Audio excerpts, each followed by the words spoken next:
от тракийци, които са запазили своята идентичност. Те са много близки до нас, значи, до траките. Другите са, нали, асимилирани, притопени и така нататък.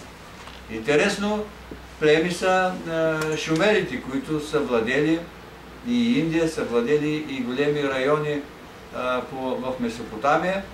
Те идват също тук от Приазовието, минавайки през през Кавказ и се спускат в Месопотамия. Тук цитирах това, дето Владикин пише, че дават език, религия и изобщо култура на персите. Значи. Това е много интересна и историята на персите за раждането. Това не е чак толкова древен народ, а той се появява величието на Ксеркс там и Кир, персийски такива прочути царе, които завладяват Гърция по-късно и това. Това се виждате във времето на Гърция. А времето на Гърция това е ранна история. В сравнение, значи 9 века преди Христа, в сравнение с 10 000, 12 000 и повече преди Христа, това е историята на траките. Има ли възможност да оставим само още нещо? Малко време за въпроси? Веднага спирам. Сега, тук има, само цитирам от съдържанието просто. Естествено, как кога и как е възникнал живота на Земята и археологически потвърждения. Зарасти, така, търсете нашите предци, това е вече друго, но интересно е разделът за пелазгите, интересен е въпроса за готите и сиреч-гетите, зендо-санскрита, езикът на траките, нещо много интересно, което касае гърците. Пиерите, значи, тук ще намерите 10 страници, пиерите, тракийското племе, първи учители на гърците. Пиерите. И от Гърция ги изгонят не други, а пак траки, македонските тракийци на Александър Македонски, неговите предци, дори бащата на Филип I, защото нали, Филип I, втори бащата не си го спомнят, той ги изгонва от Гърция, от пиерите, ето Пирея, те остават своите имена. Много географски имена могат да се анализират и да се видят откъде идват. И последно за Египет ключ към тракийската култура. Защо става това? Защото след години, както да дам най-напред примера с това, ние падаме под турско робство и след време ни освобождават руснаците и отново руснаците ни внасят тяхната култура и остава впечатлението, виждате ли, че руснаците ни внасят културата. А тази култура много преди това, преди цар Бориса и цар Симеона, нали, в средните векове, когато руските племена са били още разединени, гетски племена, нали, те внасят, те им дават азбуката, четмо, писмо и така нататък. Фактически така стават нещата, че тие, които са получили нещо от тебе, забравят и след това той ти става дарител, нали? И ти оставаш впечатлението, че виждате ли, ние сме му длъжници, те просто си връщат, нали, своето или това, че те са от един и същ род. Пиерите, за Египет, значи характерното е това, че Египет е фактически, той и Владикин казва, че траките им дават език, култура, защото траките са народ, който се въздига още с първата си писменост 7-8 хиляди години преди Христа. Нали, своето развитие започва много по-отрано. След това те около 4000 години преди Христа нахлуват чак до Индия и до Британия и оставят свои имена, своя култура и развитие. И затова той казва, че траките дават и на персите, които са наперените, така да се кажем, и така надъхани националистически, той им дава културата, езика. И след това те забравят, нали? Те са говорили зенда, но го забравят и остават само отделни думи. Индия са говорили санскрита, той идва от север, нали? от северните страна. И сега санскрита се запазва само в брахмините като свещен език. Иначе той е бил и говорим език дори на съответно по-образованата класа. Много интересни неща има за поречията на Инд, на Египет, на Нил, на Дунава, просто как се развиват цивилизациите по тия основни реки. Това е в основни. Много други неща има интересни. Вие ще го намерите. Все пак, може би имаш някакви въпроси. Естествено, ако имате някакви въпроси, преди да дадем думата на господин Владимир Цонев, може да питате каквото ви развълнува в резултат на това представяне.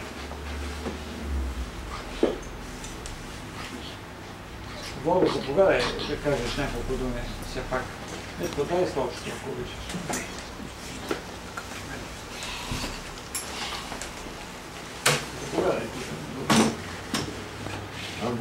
Да се изтегля на това. Не пречи. Да сме един на друг. Много се радвам до такъв млад човек, който е написал над 40 книги исторически и има Бегдан да пише. Аз нямам вече Бегдан за писане. Той има още. Георги Петров, познаваме се с него 10 години вече. И смея да кажа, че той е мой духовен събрат. Искам да го поздравя за тази жизненост, за тази енергия, за тази изследователска страст, за тази последователност, която той осъществява с вече, бих казал, 4-та си книга, защото тук ще говорят за 3 книги, но първата му книга "Българите, хипотези и загадки" претърпя 2 издания. Просто му завиждам на тази работоспособност и се очудвам. И да му пожелая тази книга да стигне до повече читатели и дано повечето от тях бъдат млади хора. Искам няколко думи да кажа защо се занимаваме с тази древна история, дали сме някакви такива учелници, дали сме някакви хора, които нямаме нищо общо с съвременността. Напротив, искам да ви кажа, че ако човек иска да тежи на мястото си, той трябва да знае какви са му корените, той трябва да знае своята история. Когато човек не познава своята история, той е дърво без корен и лесно може да бъде манипулиран, лесно може да се превърне в заложник на чужди интереси в своята собствена страна. Българите са в основата, трябва ясно и категорично да го кажем, на човешката цивилизация. Но това младите хора не го знаят. Ако днес попитате, срещнете млади хора и поставите така въпроса, те се усмихнат, ще повдигнат така рамене и ще кажат: едва ли. Американците. Да, едва ли. Но това е истината и тя трябва най-после да си пробъркат. Как ще стане това? Да, знае, че е много трудно. Но самите, нека напомним още веднъж, едни велики държавни мъже, чужденци, които са управлявали различни страни, примерно Де Гол, още 60-те години казва: българската държава е в основата на европейската култура и цивилизация. По-късно Митеран казва, че българите са в основата на човешката цивилизация. Ето днес, един от днешните политици, Берлускони, не крие, че всъщност и авторът спомена днес само Берлускони, но говорихме за Италия. Той не крие, че италианците са всъщност траки преселници от Троя. в основата на формирането на днешната италианска държава. Да, има уникални факти и събития, които трябва да стигнат до младите хора. Как трябва да стане това? Ами, то трябва да стане по два начина. И отгоре, и отдолу. Как ще стане отгоре? Ами, крайно време е да се опитаме така да говорим за ново образование и за нова култура. Но това ново образование и култура е необходимо и на управляващите. На управляващите трябва да се създаде, значи този, който иска да управлява, дори да бъде кмет, в община да работи, в министерство или по-нагоре някакви държавни постове да вземе, той трябва да премине едно обучение и да знае какво значи български дял, какво значи да си българин. В древността българите са били известни като видахари, което значи знаещи, мъдри мъже. И това е, те са носили уникален така светоглед. Ще напомня само често дълбока древност, българите, за тях робството е било нещо непознато. Те винаги са се борили срещу него. Те са изповядали, че мъжът и жената трябва да бъдат равнопоставени. Помислете, значи, това е техният светоглед, още уникални други неща има. Значи, когато говорим за историята, всъщност ние се връщаме при своите избори. И не е нужно да търсим някакви чужди модели на развитие, защото нашият модел заслужава внимание и него трябва да следваме, когато искаме да вървим напред. С тези думи аз искам да приключа. Благодаря ви за вниманието.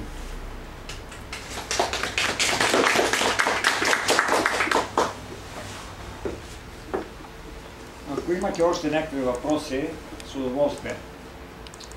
Аз първо бих желал да кажа на господин Петров, че се радвам за неговата творческа активност, че продължава да работи и му пожелавам още дълги години да продължава да работи и да създава. Имам нещо да допълня. Значи, господин Петров, вие казахте, Анатолия е загубена за българите. Само ако си помислите, османлиите, османците, какво количество са били, когато влизат от Мала Азия? Цяла Мала Азия е била български държави. Следователно, рано или късно българският ген, той не се измерва с хиляди години, той се измерва с десетки хиляди години. Там го има. Той е вечен. Значи, друг е въпросът по какъв начин съвременната политика се мъчи да унищожи българските корени в Мала Азия. И още нещо, когато говорим тук за проблемите, би могло много хубаво да се изясни чрез медицинското понятие амнезия.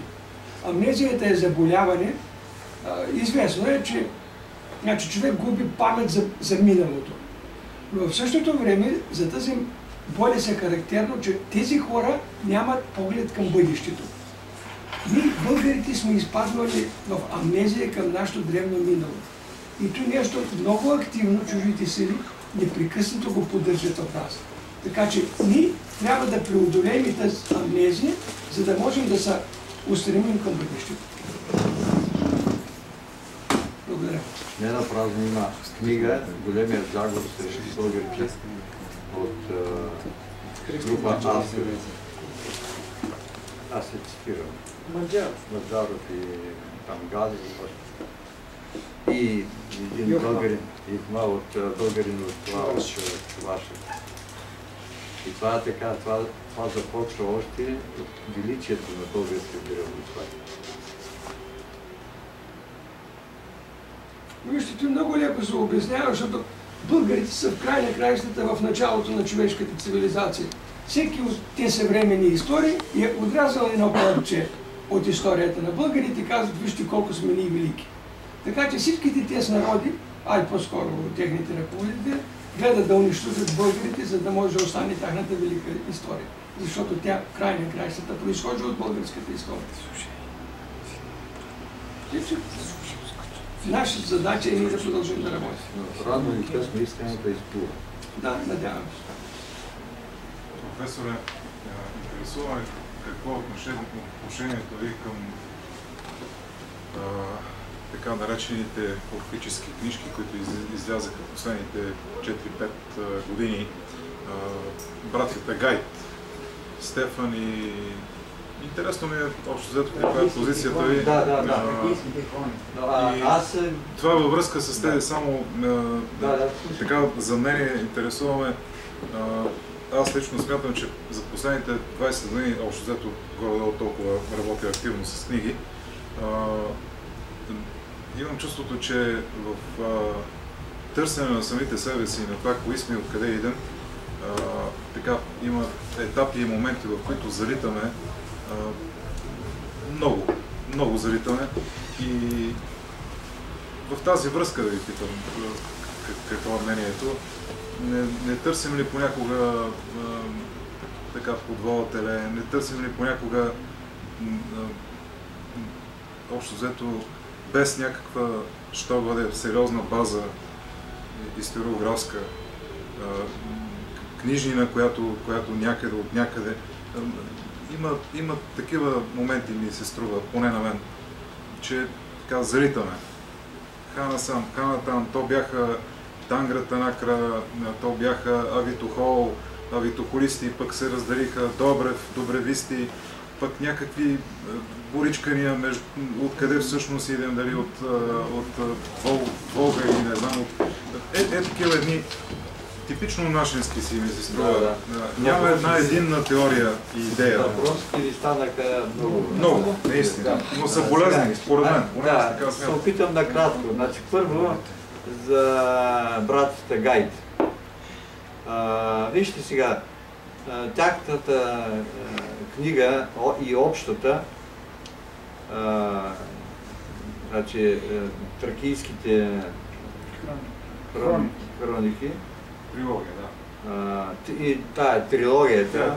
Тракийски орфизъм, за напреднали. Значи са много хубави книги и аз ги разглеждам и двете им книги съм отделил по 2-3 страници тук в това. Защото то е интересно и той как открива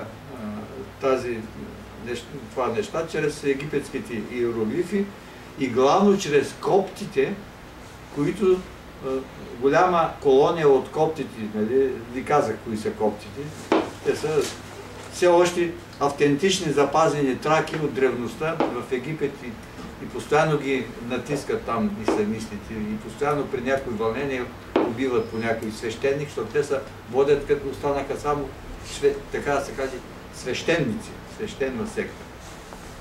И такава колония от копти има в Америка и там се е запознал с историята на коптите и с египетските иероглифи. И след това, когато тук се откриват най-старите такива писмо, пиктограмско такова, нали, на плочки, които имитират тия египетски иероглифи, нали, той успява да разчете нашите плочки. Наистина те са, понеже колко може да се пише на плочки, се пише малки послания, малки изрази, но все пак така, нали, древните са ни предали основни изрази и моменти, които говорят за тях, а по-нататък се появяват и руните, иероглифите и така нататък, които дават по-голяма информация. Но по-нататък, аз загубих книжката, вие зададахте, така да се каже, и много други въпроси. Отсещайте ма нещо. Това е истина. Основният въпрос е, айде, 3 даже са основните теории, реално, последните 20 години. Вижте сега. Произход на българите. За произхода на българите, според мен с Петър Добрев, нали, аз в началото му бях доста голям фен, макар че по-млад от мене. Всичките му книги ги имам и съм ги чел, но няма основни различия. Нали, защото, вижте сега, основни различия и сега ги има. Дори Божидар Димитров все още смята, че има прабългари, че има траки, има и славяни. А всичко това е едно. Нали така? Всичко това е едно. И това го казва Много отдавна го е казал Асен Чилингиров, нали, в Готи и Гети, че нали, и сега по телевизия СКАТ има един младеж историк, и то от моя край, от Добруджа, забравих му името, много често говори, и той е на теорията, че прабългари, че траки и славяни, това е българския народ, от сливането на тези неща. А какво става? Славяните са си тука и те са си траки гети. Прабългарите са българи, отишли чак до Япония и са върнали назад вече с името българи, а не с името траки, защото те в този време, траките и българи, то съществува дори редом това име, още от Месопотамия. Подкрепяме. Не, кажи откъде тръгват според теб или къде... Че тук нашите земи са си всъщност... Ама тук не е, тук тръгват и се връщат като българи и ги наричат вече прабългари. Това са си траки, отишли до Япония, както казах, и са върнали в България. Славяните са си гети, които са си траки. Няма три етноса и да правят един етнос българи. Значи всичко е българи, траки, ари и така нататък, пелазги. Всичко това е едно. Волжки българи? Волжките българи също. Сега, там има малки примеси. И то примеси, да кажем, от чужди. Но ако тези чужди са бели, аз ви казах, всичко бяло е тракийско. Ако тия чужди са бели, остатъци от траки, чак ви казах и Сибир, нали, има, но се връщат вече, нали, като чужди нашественици. Верно е, че Чингис хан, нали, който завладява волжките българи, и то след много поражения, нали, и най-накрая ги завладява. Той е така, има монголоидни... Не, той си чист бял. Това е пропаганда.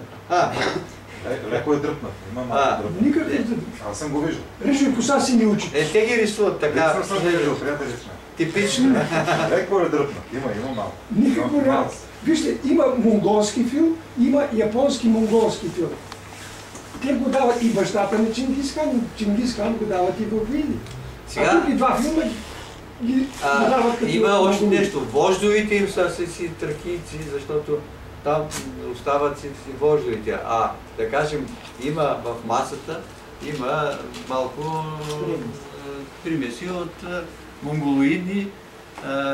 Нали, монголоидни са китайците, японците и монголите. И там и още таджики, някои други, но те приливат насам вече. В Казахстан насам вече приливат. Чето от мен малко за вълските българи, защото не знаем. Сега, в принцип, вълските българи се смятат, те са два вида. Едните са християни, другите са мюсюлмани. Тези, които са мюсюлмани, се наричат тюрки главно. Значи ние сме тюрки, ама сме българи. И от тук тръгва едно от големите различия с Дунавска България. И защото, щом са мюсюлмани, ние трудно приемаме и днешните наши братя мюсюлмани. Сега, веднага правя една съпоставка, за да ви стане ясно.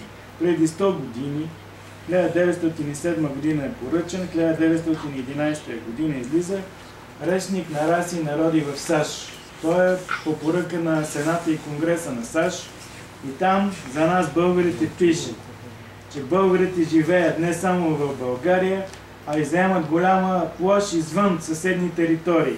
И цяла европейска Турция се населяват. Слушайте, това е 1911. Цяла европейска Турция се населява от българи. Има малко гърци.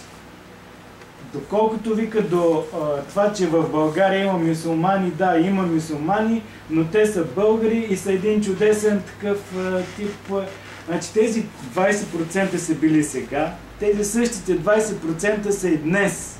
Но от мюсюлмани, от мухамедани ние вече сме си ги нарекли турци. А те са де-факто А генетически те са абсолютно българи, но ето религията как разделя хората и ги противопоставя. Връщам се на волжските българи. Доскоро не им се разрешаваше да се нарекат българи. Имаше всякакви народности на територията на Русия и съседни автономни републики, но не им се даваше. Преди няколко години излезе едно интервю с главния мюфтия на Русия. И той каза, че почти всички мюсюлмани в границите на Руската федерация са българи. Той говори за около 20 милиона българи. Сега, преди 2 години, благодарение на нашите усилия, които правихме като Организация на обединените българи, изпратихме писмо още 2004 година до Путин по случай 1000 годишната от Казан и казахме, че крайно време да поздравяваме с 1000 годишната Казан, поздравяваме 60 годишната от победата над фашизма Русия, но трябва да се даде истинското име на българите, те започнат да се наричат българи.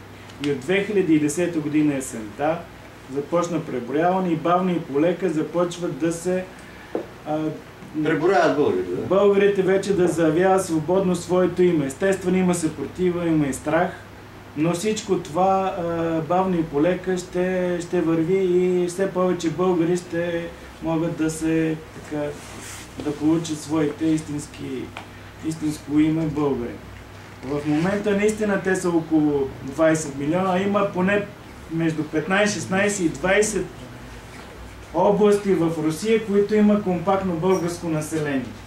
И когато говорихме тук и за руско-турската война, голяма част от тези, които идват да се бият за свободата на България, са именно волжски българи. Това трябва да е ясно и категорично да се знае. Самарското знаме е също шито от българи. Въобще там, където живеят в древността, българи, едно от имената е Самара. Самарци. Самара го има още и в Месопотамия.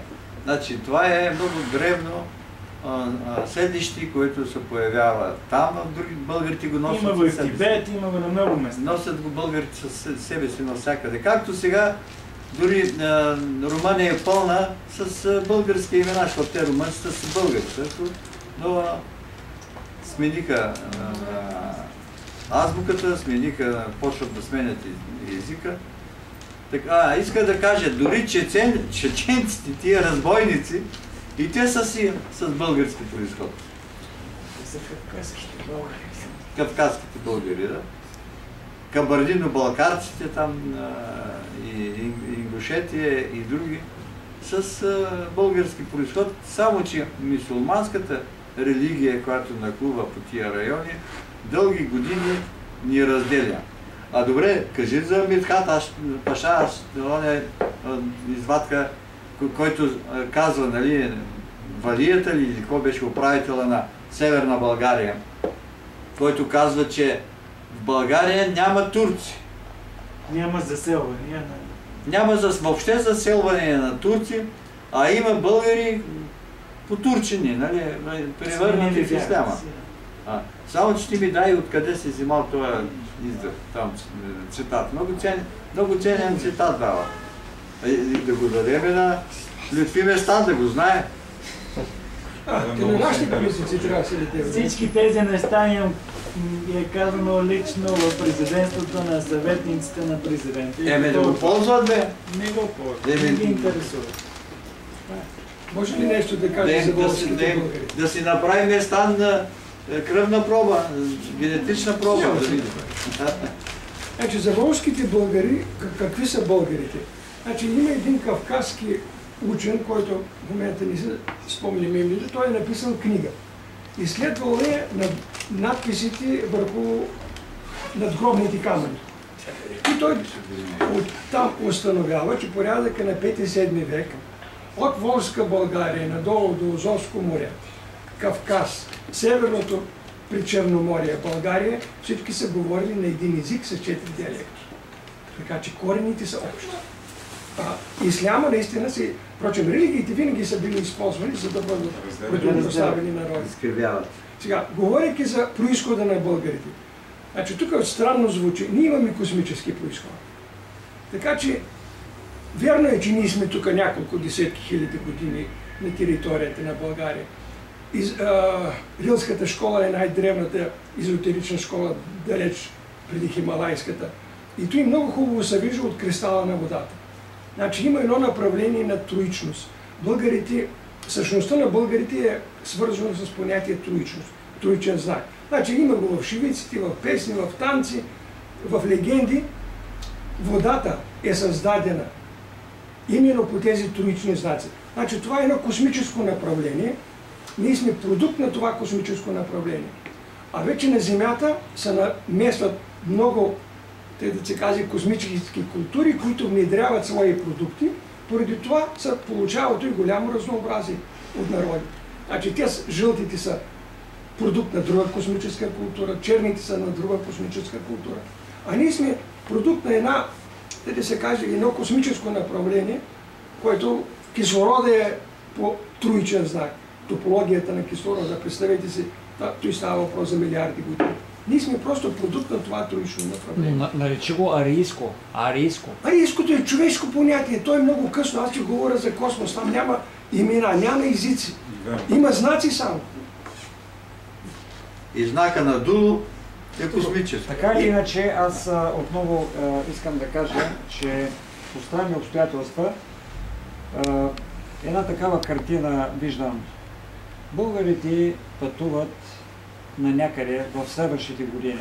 И това място, към което пътуват, представете си, е мястото, което сега, ако ви запитам, вие няма да знаете, къде е гробът на прословутия Хан Кубрат, който в тази книга е в заглавието Кроватова България. Забележете, младите хора не знаят защо България тук е наречена Кроватова България. Това е България на Хан Кубрат. Защо върху тази книга, виждате го, Канът, какъв жест е направил? Знаем ли къде е той погребан? В Украйна. Стефчо, не. Защо е така? Защо е така? Стефчо, това не се налага. Аз ще го кажа. В Мала е Перещепина.